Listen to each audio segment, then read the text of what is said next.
mais aussi la côte est africaine, jusqu'au Cap Delgado, où les Bourbonnais se rendent, au nord du Mozambique, et où ils achètent des esclaves aux Omanais.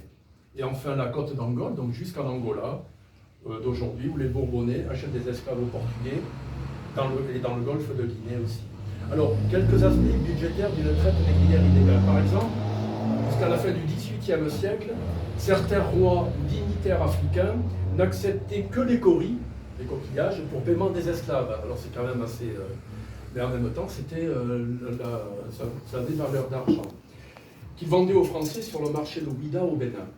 Par exemple, le brick nantais, c'est-à-dire le bateau le négrier nantais, le Saturne, qui traite en Guinée en 1789, embarque plus de 35 tonnes de coquillages, de coris, dans ces cas pour payer ses esclaves. Et à l'arrivée, les coris sont comptabilisés très précisément. Donc j'imagine des dizaines et des dizaines d'employés des rois africains en train de compter les coquillages. Alors j'imagine que c'était pesé, parce que 35 tonnes, ça devait. Mais en même temps, c'était une monnaie. Bon, maintenant, on voit que les coris, enfin, dans ces civilisations, sont demeurés. À cette époque, les Maldives produisent des coris en masse. Puis la piastre espagnole s'impose majoritairement dans les tractations financières. Pour bien comprendre les énormes bénéfices que chaque rouage de la traite illégale empoche, je vous présente une archive qui donne le détail budgétaire d'une traite illégale. Le bateau, sous le commandement du capitaine Dantu, fait la traite de 105 mulets, donc j'ai bien dit mulets, donc autre appellation péjorative de l'esclave, dont l'introduction a lieu dans l'une des Antilles françaises. Le budget prévisionnel de la traite est ainsi détaillé. Je cite le journal de bord. Les dépenses, le navire et ses agrès, 15 000 francs. Vivres pour 10 mois, 4 000 francs. Cargaison, esclave, 25 000 francs.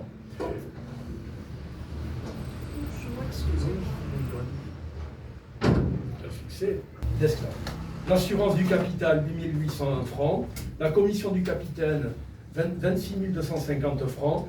Le salaire de l'équipage et commission, 12 000 francs. Et renvoi de l'équipage, afin que les hommes rentrent chez eux, 5 000 francs. Total, 96 050 francs. Le navire traitant 105 mulets, 105 esclaves. On présume qu'on perdra au plus 5 d'entre eux, donc ils prévoient d'en perdre pendant le voyage. Surtout quand on emporte de bons vivres, donc ils en perdent peu, d'après eux, et divers rafraîchissements, chose essentielle au succès du voyage. Il en restera 100 qu'on pourra porter à 500 piastres espagnols chacun. Recette, 100 mulets, on a perdu 5, à 500 piastres, convertis en francs, 262 500 francs, soit 2625 francs par esclave vendu, soit un bénéfice à la vente par esclave de 11 fois sa valeur de départ à l'achat. Et là, on commence à comprendre comment les fortunes vont s'opérer. Voilà. Puis vente du navire sur place, parce qu'ils s'en débarrassent sur place, 52 800 francs. Total, 315 300 francs, bénéfice net, 219 250 francs. Fin de citation. Donc l'équipage, il est rémunéré. Un mousse perçoit 24 francs par mois. Entre parenthèses, il faut souligner que les plus jeunes des équipages qui ont une durée de vie moyenne la plus courte sur les navires. À cette époque, la Bretagne pauvre donne souvent son aîné au navire négrier pour avoir une bouche en moins à nourrir. Le tonnelier, 30 francs, parce que l'eau était particulièrement surveillée. Le matelot, 36, le maître d'équipage, chargé de la discipline, distribuer les vivres, c'est 60 à 75 francs. Le second du capitaine, c'est 100 francs, puis un capitaine, c'est 200 francs, puis s'il est expérimenté, c'est 300, etc. La traite négrière illégale, comme la légale qui l'a précédée, implique des investissements importants de la part des actionnaires, qu'ils soient colons des colonies sucrières ou investisseurs métropolitains. Rappelons que la prise de risque est multipliée par la menace de saisie des bateaux et de la marchandise ou de la perte du bateau dans les flots. Alors, les conditions du transport des esclaves, et ça ne va pas du tout être les mêmes qu'avec la traite négrière légale.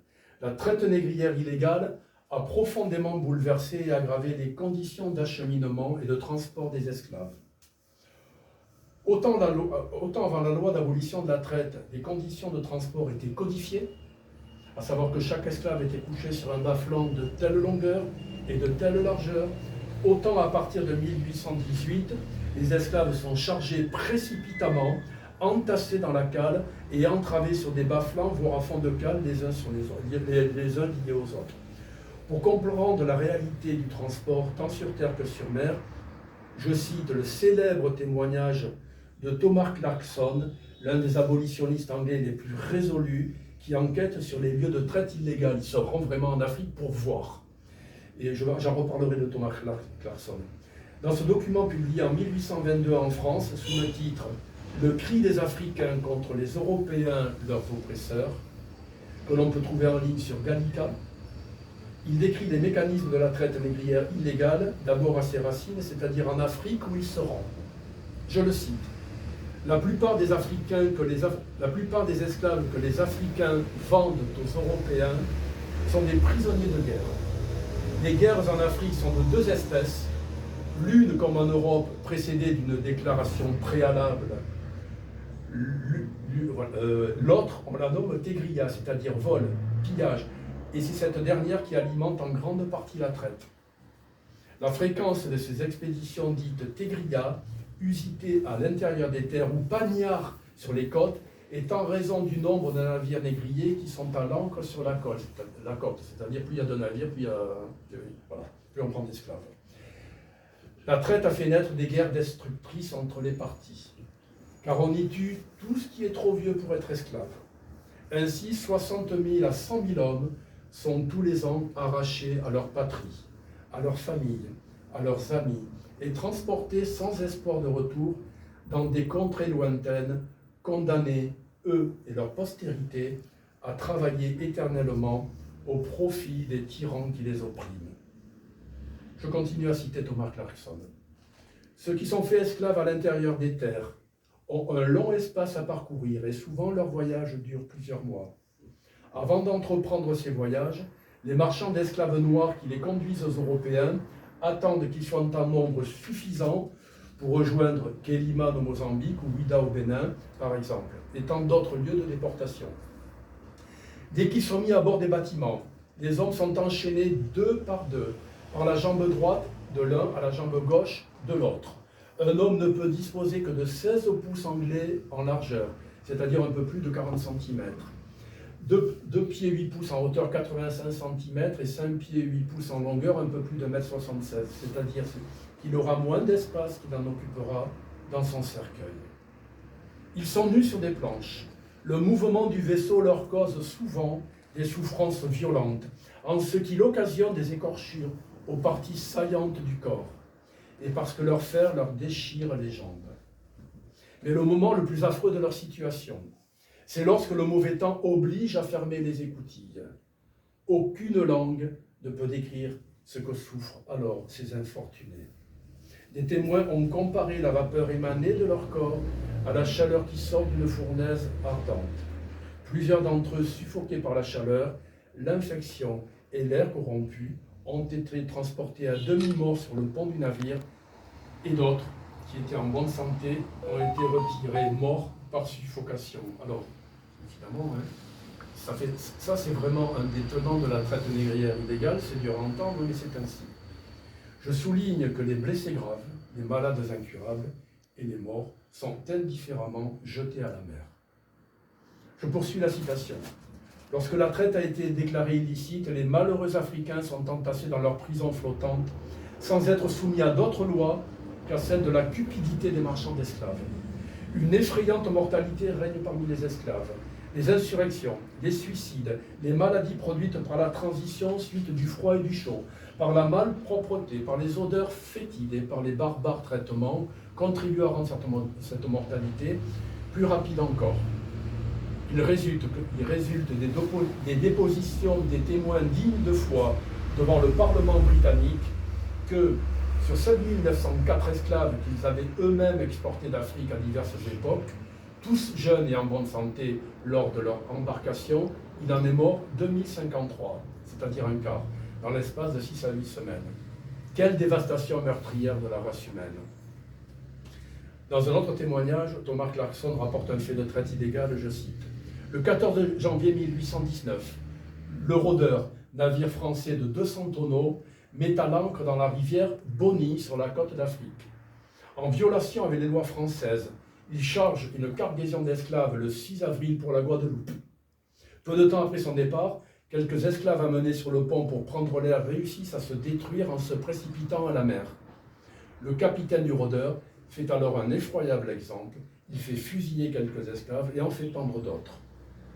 Les tyrans qui les oppriment n'ont pas trouvé d'autre moyen d'excuser leur conduite qu'en avançant que les Africains sont d'une nature différente de la nôtre, qu'ils n'ont point les facultés et les sentiments qui sont le partage de l'homme et qu'enfin, il faut les ranger dans la classe des brutes. Et ça, tout au long de l'esclavage, ça a été une façon pour les esclavagistes de se justifier en disant que l'Africain n'est pas de nature humaine.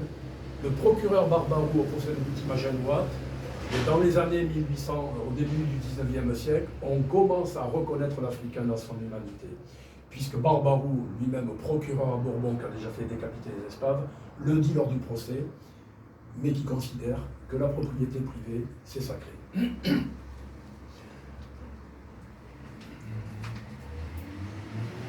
Donc nous avons vu la loi qui régit la traite négrière illégale, nous avons vu l'organisation de la traite et de ces hommes, nous avons vu les lieux de traite, en rappelant que la traite est d'abord un commerce et souvent un investissement au risque et péril financier des propriétaires de bateaux et autres commanditaires de la traite.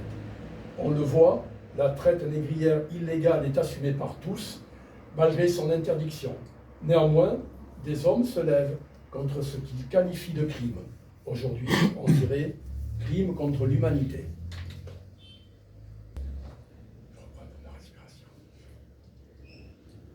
Alors, je vous propose maintenant de rentrer dans le détail d'un procès. Et donc, dans mon ouvrage, bon, ça démarre par ce procès, qui se tient à Port-Louis, à partir du 8 mai 1821, à la cour de la Vice-Amirauté, qui va nous permettre de comprendre les ressorts d'une traite négrière ordonnée à Nantes et à Bourbon. Nantes étant le port d'attache du propriétaire du bateau et Bourbon, l'île du donneur d'ordre qui passe le marché d'achat des esclaves. Alors je vous présente les acteurs réels de ce procès que vous connaissez et de mon ouvrage. Rappelons qu'à cette époque, Robert Townsend Farquhar est gouverneur de Maurice. Il connaît bien l'île Bourbon et ses colons pour l'avoir gouverné lors de la prise de Bourbon par les Anglais en 1810. Il est déterminé à faire cesser la traite illégale dans l'océan Indien, ordonnée par les chambres et par le roi. George Smith, c'est le grand juge de la cour de la vice-amirauté de Maurice, donc personnage réel, hein. Il est juge dans ce procès. C'est un juge qui a souvent été opposé au gouverneur de Maurice, qu'il a déjà relevé de ses fonctions durant son mandat, et ça j'explique pourquoi dans mon ouvrage. Mais tout ça, ça a son importance, dans l'attitude de ces gens. Jean-Marie Martin Virieux, il est procureur général de Maurice à cette époque. Ses rapports avec le grand juge sont difficiles. Il a trempé dans la traite illégale, donc c'est un franco-mauricien, hein, bon, mais il a eu des esclaves, hein, de la traite illégale, et dans des affaires troubles. Là aussi, je l'explique, mais tout ça est sourcé. Hein. Charles Telfer, alors vous connaissez sans doute Charles Telfer, secrétaire du gouvernement de Maurice et botaniste de renom qui vit à Bois-Chéry, mais il a des convictions abolitionnistes, malgré que l'esclavage accourt à Maurice. C'est un fidèle de Farquhar avec qui il travaillait déjà à Bourbon, et il était un fervent partisan de la restitution de Bourbon à la France, qui est arrivée en 1815. William Telfer, son frère, qui est greffier en chef à la cour de la vice-amirauté de Maurice, et donc frère de Charles.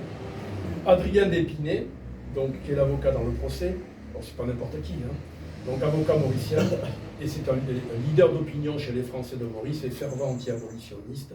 Prosper d'Épinay, son frère, donc avocat dans le procès.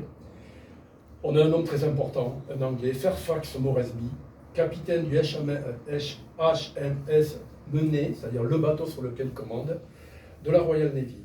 L'un de ces militaires anglais qui chassent les négriers de Bourbon partout sur l'océan Indien, et de Nantes et de Bordeaux d'ailleurs. Maître Cooper, donc c'est l'avocat de Fairfax Moresby. Et Sir Bertrand, c'est le capitaine du négrier qui a été ramené à Maurice, du bateau qui s'appelle Le Succès. À cette époque, on a le gouverneur de Bourbon qui s'appelle Louis-Henri de Saulx de Fraissinet. Il faut savoir qu'entre les deux îles, il y a de la diplomatie qui se passe. Hein. Et donc je n'ai pas retrouvé le donneur d'ordre de Bourbon. La cour de la vice-amirauté de Port-Louis juge l'équipage du Succès navire négrier pris au sud des Seychelles et ramené à Port-Louis par le capitaine Moresby de la Royal Navy. Le propriétaire du brig négrier est nantais, où le bateau est armé. Il faut d'abord rappeler que l'usage en mer ne permet pas aux marines militaires de monter à bord d'un bateau étranger réputé inviolable. Le vaisseau porte les droits de la nation auquel il appartient. Lors de l'abolition de la traite, il est fait mention du droit de visite à bord des bateaux, s'il y a soupçon de traite illégale. Ce droit est encore embryonnaire et n'est pas encore inscrit dans le marbre de la loi lors de l'arraisonnement du succès. Mais les Anglais outrepassent les usages sur mer pour faire cesser la traite illégale, considérant l'océan Indien comme, je cite, un lac anglais. C'est-à-dire qu'ils sont chez eux partout sur l'océan Indien. Les régions de traite fourmillent d'espions de toutes les nations et les Anglais disposent d'un réseau d'informateurs qui leur permettent de glaner de l'information sur tel ou tel bateau. Surveillé depuis près de 2 ans, le brick Le Succès quitte Zanzibar, où les Anglais ont des informateurs. Il est soupçonné de faire la traite négrière illégale dans les eaux de Malabar en Inde et sur la côte est-africaine. Pour mémoire, Fairfax Moresby est né en 1786 à Calcutta. Il rejoint la Royal Navy en 1799.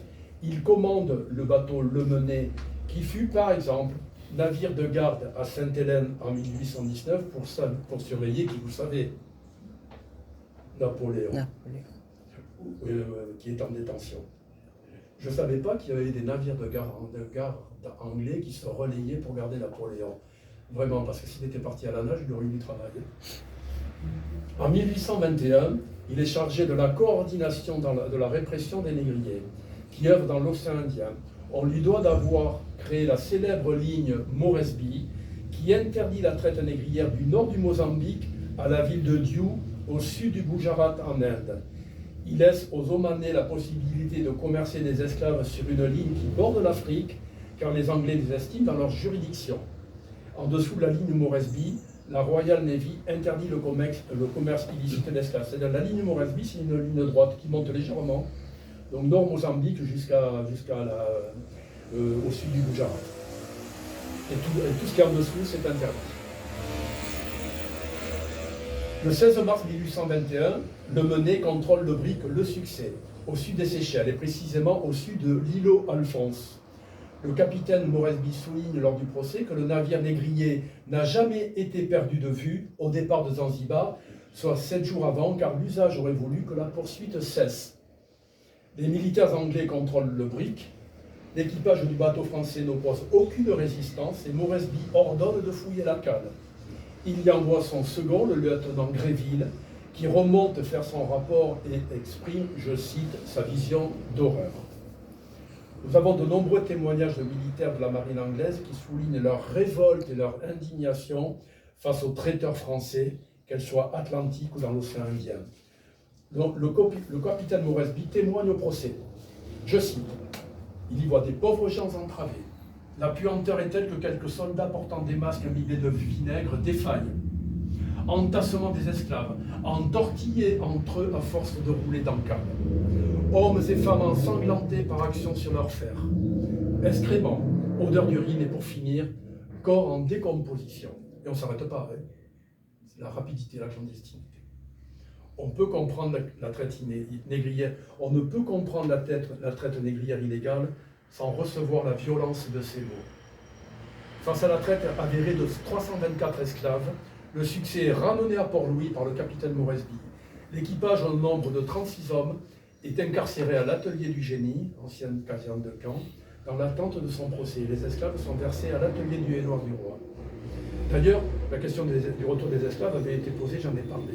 Mais bon, c'était infaisable dans la mesure où les Anglais, lorsqu'ils ont eu cette idée, lorsqu'ils l'ont évoquée, se sont dit qu'ils seraient certainement victimes à nouveau de l'enlèvement et auraient été vendus une seconde fois sur le marché de Zanzibar ou d'ailleurs. Le mardi 8 mai 1821, le procès de l'équipage du Succès s'ouvre à Port-Louis. Dans la salle, les Français de Maurice font nombre pour soutenir les Bourbonnais et qui ont pour avocat donc Adrien d'Épinay, qui n'est pas n'importe qui à Maurice. Il est le fils d'Antoine Caillès d'Épinay, ancien procureur général de Maurice, membre du conseil colonial et député de Moka. Il a 27 ans lors du procès et remplace Tommy Pitot au Conseil des communes, qui décède le 25 mai 1821. De fait, il devient le leader politique des Français de Maurice, avec pour objectif de défendre leurs intérêts économiques et par conséquent de faire perdurer l'esclavage dans l'île.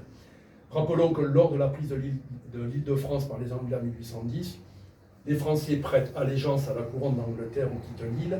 La plupart restent, en tous les cas beaucoup, considérant qu'ils sont dans leur patrie et pour beaucoup ont tous leurs biens et domaines à Maurice. Néanmoins, ils ne ratent jamais une occasion pour dire leur appartenance et fidélité à la France. D'ailleurs, les Anglais les conservent dans leurs propriétés et titres. Lorsque le juge Smith ouvre le procès le 8 mai 1821, de nombreux procès de traite illégale se sont déjà déroulés à Port-Louis. Souvent, des bateaux de traite illégale encombrent le port, puisque dans la sanction prononcée systématiquement, le bateau de traite illégale est saisi par la justice anglaise en attente d'être vendu sur la place d'armes. J'y reviendrai. L'un des premiers à témoigner est le capitaine Fairfax Moresby. On a vu comment cet officier est imprégné de sa mission, directement ordonnée par le roi Georges IV. Face à la mauvaise foi des négriers de Bourbon qui font d'une traite opportuniste leur ligne de défense, c'est-à-dire qu'ils revendiquent en fin de compte qu'ils avaient besoin de sous et qu'ils sont allés faire une traite, par la voix de leur avocat, ils répètent, Moresby, que le succès est un traiteur habituel, qu'il est connu pour se porter en Inde et en Afrique. Déjà, à cette époque, les procès sont contradictoires. Et Adrien d'Épinay n'est pas un avocat qui s'en laisse compter, car il sait, au-delà du fait qu'il adopte le point de vue de ses clients, qui mentent et il le sait. Mais bon, l'avocat, il défend des clients qui mentent, et bon, et ça c'est normal. Il milite aussi pour la position esclavagiste des Français de Bourbon et de Maurice, quand bien même il ne peut plus défendre, évidemment, la traite illégale dans l'ancienne Île-de-France. L'équipage du succès et son capitaine, Sieur le maire, monsieur le maire, sont bousculés par le juge Smith, et le procureur Virieux est bien obligé de suivre les ordres de ses supérieurs, et on le voit aussi dans les archives. Le procureur, il est un peu timoré, mais évidemment c'est un franco-mauricien, et il a trempé là-dedans, et c'est toute l'histoire de sa famille, et donc il voit des Bourbonnais, il a plutôt un peu de sympathie pour eux. Lutte contre la traite négrière illégale. Alors je ne vais pas rentrer dans le détail du procès qui s'achève le 22 mai 1800.